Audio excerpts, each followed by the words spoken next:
Welcome back to our Magratech Boom Kit installation series.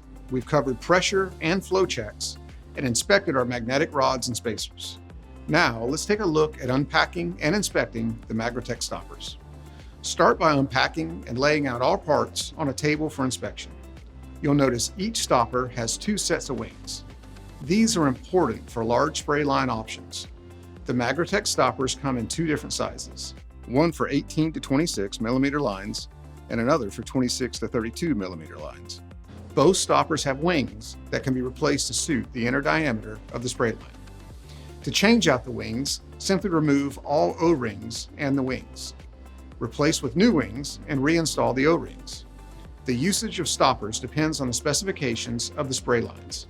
For spray lines with a smaller inner diameter at the end, stoppers aren't usually needed.